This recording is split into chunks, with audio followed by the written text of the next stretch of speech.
आज मैं इसका 26वां अध्याय पढ़ने जा रही हूँ। नरकों की विभिन्न गतियों का वर्णन। राजा परीक्षित ने पूछा, महर्षि, लोगों को जो ये ऊंच नीची गतियों का प्राप्त होती है उनमें इतनी विभिन्नता क्यों है? श्री सुखदेव जी ने कहा, राजन, कर्म करने वाले पुरुष सात्विक, राजस और तामस 3 प्रकार के होते हैं तथा उनकी श्रद्धाओं में भी भेद रहता है। इस प्रकार स्वभाव और श्रद्धा के भेद से उनके कर्मों की गतियाँ भी भिन्न भिन्न होती हैं।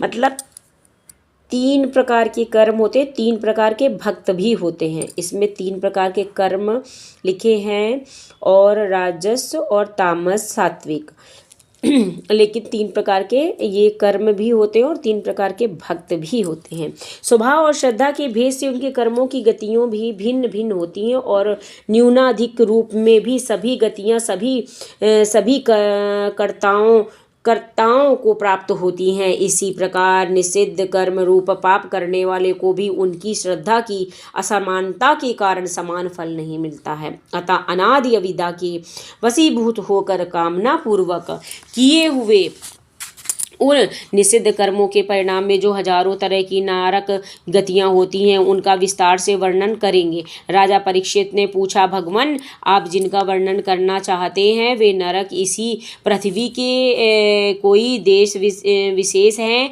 अथवा त्रिलोकी से बाहर या इसके भीतर ही किसी जगह हैं? श्री सुखदेव जी ने कहा, राजन, वे त्रिलोकी के भीतर ही हैं तथा दक्षिण की ओर पृथ्वी से नीचे जल के ऊपर स्थित है। इसी दशा में अग्नि, सात आदि पितृगण रहते हैं। वे अत्यंत एकाग्र पूर्वक अपने वंशधरों के लिए मंगल कामना किया करते हैं। उस नरक लोक में सूर्य के पुत्र पितृराज भगवान यम अपने सेवकों सहित रहते हैं तथा भगवान की आज्ञा का उल्लंघन न करते हुए अपने दूतों द्वारा वहां लाए हुए मृत प्राणियों को उनके दुष्कर्मों के अनुसार पाप का फल दंड देते हैं। परीक्षित, कोई लोग नरकों की संख्या 21 बताते हैं।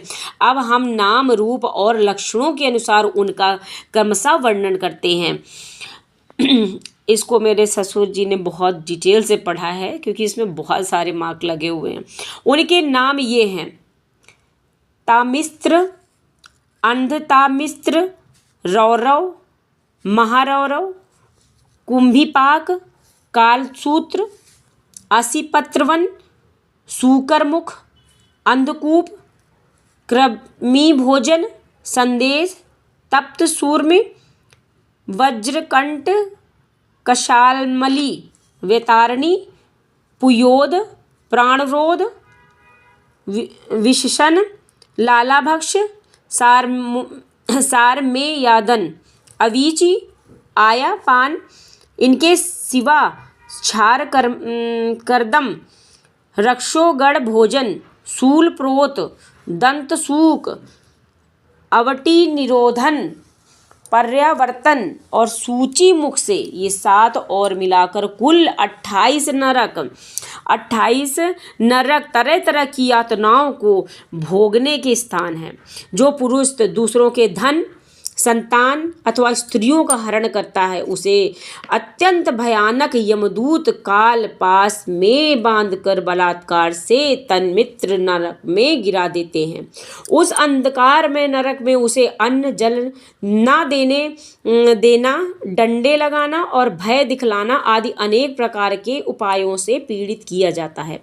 इससे अत्यंत दुखी होकर वह एकाएक मूर्छित हो जाता है। इसी प्रकार जो पुरुष किसी दूसरे को धोखा देकर उसकी स्त्री आदि को भोगता है वह अंधतामित्र नरक में पड़ता है। वहां की यातनाओं में पड़कर वह जड़ से कटे हुए वृक्ष के समान वेदना के मारे सारी सुध बुध खो बैठता है और उसे कुछ भी नहीं सूझ पड़ता है।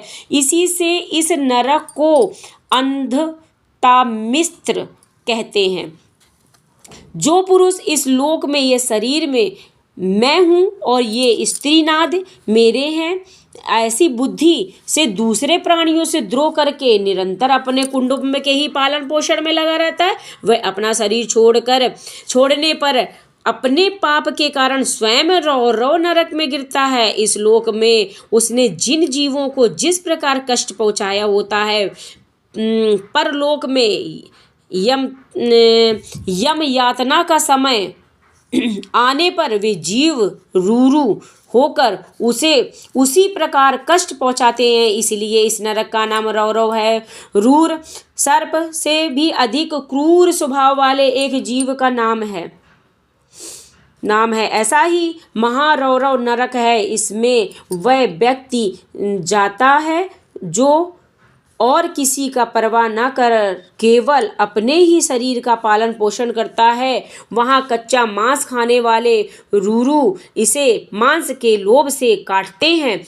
जो क्रूर मनुष्य इस लोक में अपना पेट पालने के लिए जीवित पशु या पक्षियों को रांधता है, उस हृदयहीन राक्षसों से भी गए बीते पुरुष को यमदूत कुंभीपाक नरक में ले जाकर खौलते हुए तेल में रांधते हैं। जो मनुष्य इस लोक में माता पिता ब्राह्मण और वेद से विरोध करते हैं उसे यमदूत कालसूत्र नरक में ले जाते हैं।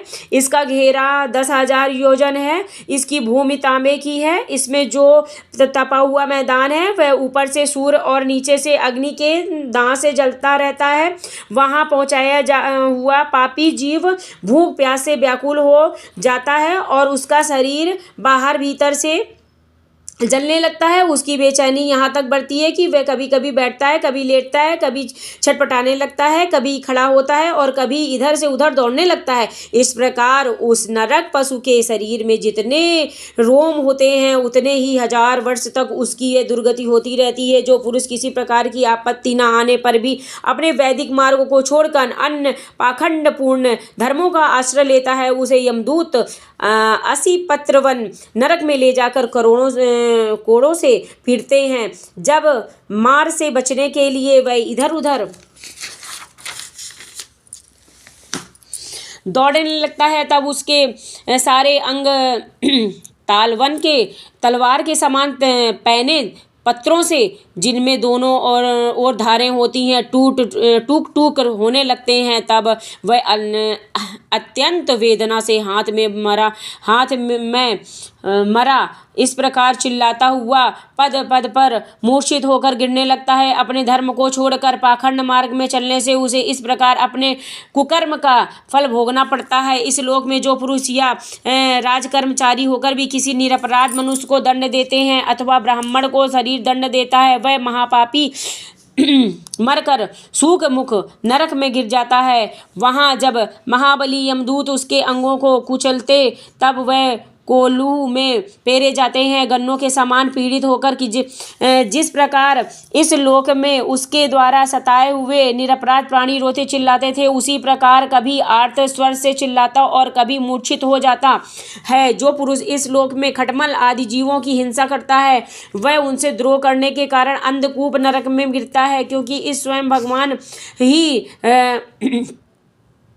स्वयं भगवान ही रक्त पानादि उनकी वृत्ति बना दी है और उन्हें उसके कारण दूसरों को कष्ट पहुंचाने का ज्ञान भी नहीं है। किंतु मनुष्य की वृत्ति भगवान ने विधि निषेध पूर्वक बनाई है और उसे दूसरों के कष्ट का ज्ञान भी है। वहाँ से पशु मृग पक्षी सांप आदि रेंगने वाले जंतु मच्छर जू खटमल और मक्खी आदि जीव जिनमें से द्रोह किया जाता था जिनसे उसने द्रोह किया था उसे सब ओर से काटते हैं। इससे उसकी निद्रा और शांति भंग हो जाती है और स्थान न मिलने पर वह बेचैनी के कारण उस घोर अंधकार में इस प्रकार भटकता रहता है जैसे रोगग्रस्त शरीर से जीव छटपटाया करता है। जो मनुष्य इस लोक में बिना पंच महायज्ञ के तथा जो कुछ मिले उसे बिना किसी दूसरे को दिए स्वयं ही खा लेता है उसे कौवे के समान कहा गया है। वह परलोक में जो लोग चुपचाप खा लेते हैं उन्हें क्रमी भोजन नामक निकृष्ट नरक में गिरता है। वहाँ यह 1,00,000 योजन लंबा चौड़ा एक कीड़ों का कुंड है। इसी में उसे भी कीड़ा बनकर रहना पड़ता है और जब तक अपने पापों का प्रायश्चित न करने वाले उस पापी के बिना दिए और बिना हवन किए खाने के दोष का अच्छी तरह शोधन नहीं हो जाता है तब तक वह उसी में पड़ा कष्ट भोगता रहता है। वहाँ कीड़े उसे नोचते हैं, वह कीड़ों को खाता है। राजन, इस लोक में जो व्यक्ति चोरी बरजोरी से ब्राह्मण के अथवा आपत्ति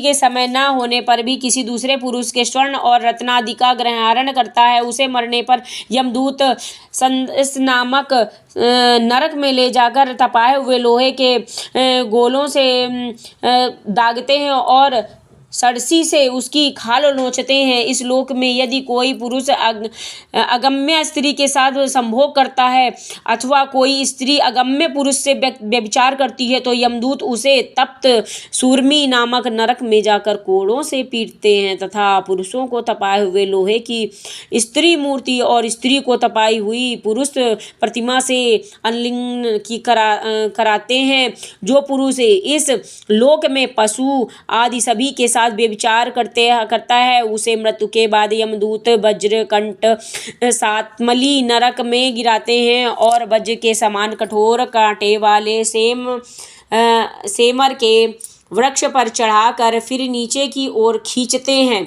जो राजा राजपुरुष इस लोक में श्रेष्ठ कुल में जन्म पाकर भी धर्म की मर्यादा का उच्छेद करते हैं वे मर्यादातिक्रमण के कारण मरने वाले वैतरणी नदी में पटके जाते हैं। यह नदी